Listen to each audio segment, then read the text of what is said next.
Questo luogo è casa mia, perché non solo è lo spazio dove passo più tempo nella mia città, a Mogliano, ma è anche dove mi trovo con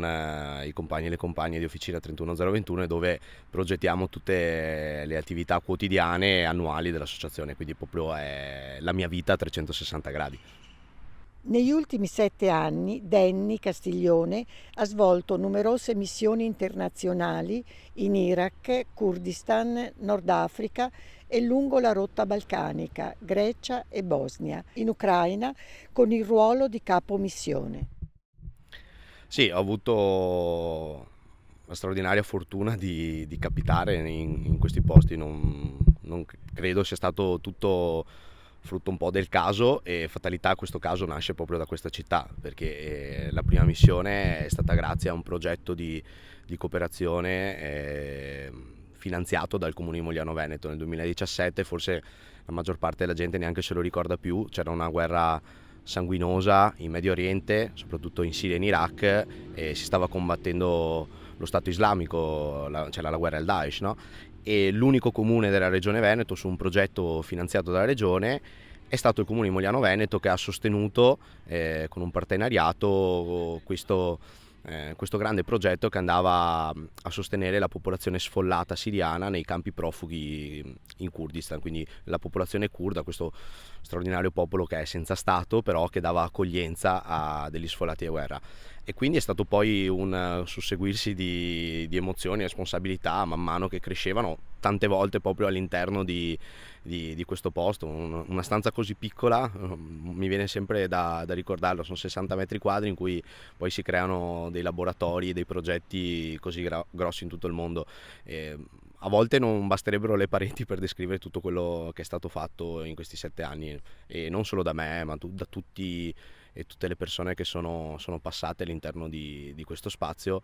e che poi mi ha visto tante volte trainare le persone in questi progetti, dalla terra, dalla guerra al mare ultimamente. Però per esempio anche le carovane per l'Ucraina partivano da qua, e c'è questo quasi cordone ombelicale che ci lega a questo luogo. Dal 2018 fai parte della ONG Mediterranea Saving Humans. Eri capomissione in alcune vicende molto difficili di salvataggio, come nei primi giorni di aprile scorso, quando la nave Mare Ionio, unica della flotta civile a battere bandiera italiana, è stata attaccata dalla guardia costiera libica, che ha sparato accanto ai gommoni, mentre cercavate di portare in salvo i naufraghi di un barchino in mezzo al Mediterraneo. Purtroppo sì, sono stato protagonista di questa vicenda, ero capomissione sulla Mare Ionio, appunto questa imbarcazione unica che batte bandiera italiana, come giustamente ricordava Luciana, nella flotta delle organizzazioni che operano in mare, e in un'operazione normalissima di soccorso in acque internazionali siamo stati raggiunti da una motovedetta della cosiddetta Guardia Costiera Libica. La cosa un po' che ci ha lasciato tanto amaro in bocca è che era una motovedetta della Guardia di Finanza, quindi una motovedetta poi donata dal nostro governo a questa sedicente Guardia Costiera Libica. Noi non possiamo riconoscerla come tale. La Guardia Costiera italiana non ha armi a bordo, di sicuro non spara sulle persone, anzi fa un lavoro straordinario nella ricerca e nel soccorso, proprio come le imbarcazioni a flotta civile, anzi forse è l'ennesima potenza, perché soprattutto poi in questa stagione, quella che stiamo ad incontrare, quindi l'estate, la Guardia Costiera italiana va sotto pressione, quindi fa soccorsi in continuazione. Mi capita spesso di essere all'isola di Lampedusa durante il periodo estivo e vedere motovedette che fanno un via vai continuo anche 14, 15, 16 volte al giorno. Avresti mille storie ed esperienze da narrare ai nostri lettori. Sappiamo che sei di nuovo in procinto di partire. Quale questa volta la tua meta? Sì, siamo in procinto di partire per la Palestina dopo una lunga riflessione di cosa potevamo fare in quei territori che ormai, non solo dal 7 ottobre, ma ormai da anni, che vivono una situazione catastrofica, e abbiamo deciso di fare quello che fa un movimento palestinese, accompagnato anche da una parte della popolazione israeliana. Ci tengo a precisare questa cosa, perché noi credo che non dobbiamo essere attori faziosi in questa dinamica, dobbiamo stare con la popolazione civile, quindi andremo a interporci tra tra le operazioni dell'esercito e la popolazione civile sfruttando il nostro passaporto, quindi da internazionali, per riuscire a fermare delle operazioni di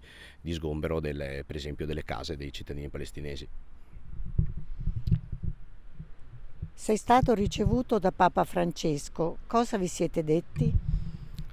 Papa Francesco è intanto una persona straordinaria, nel senso che ha capito benissimo le persone che aveva davanti, ha voluto fortemente conoscerci, le persone che si impegnavano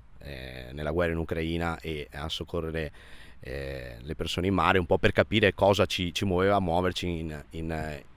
questo filone, così un po', se ci pensate, un po' lontano, però in realtà con un obiettivo comune. Io poi sono una persona non credente e questa cosa lui l'ha capita senza neanche fare una domanda, però questo non ha impedito di fare un colloquio lungo più di un'ora, una persona lucidissima e piena di stimoli, anzi era veramente che faceva un sacco di domande, di curiosità, anche a volte tecniche, che mi domandavo cosa lo muovesse a chiedere questa cosa qua, però poi è una persona che si è dimostrata vicino a noi non solo con le parole. Da quell'incontro è una persona che spesso con i fatti è a disposizione nostra, e anche una semplice sua lettera quando succede un episodio, per esempio l'ultimo con la cosiddetta Guardia Costiera Libica, è un messaggio che anche da non credente comunque ci fa riflettere che forse siamo nella direzione giusta. Ritorniamo ai fatti di casa nostra. Ti aspettavi tutte queste preferenze e di presiedere il primo consiglio comunale della nuova consigliatura? No, non mi aspettavo assolutamente tutte queste preferenze, anche perché non ho fatto una campagna elettorale personale, anzi molto in sordina, nel senso sono impegnato in tantissime cose e c'era sicuramente gente più preparata di me, però dà anche una speranza, non è che non sono contento, anzi forse quello che facciamo è un invito anche a moltiplicare le energie anche sul territorio, e forse appunto, come anche dicevo prima, è una speranza che forse è quella la direzione giusta, cioè forse un po' più di solidarietà anche in città può aiutare a dare qualcosa di concreto.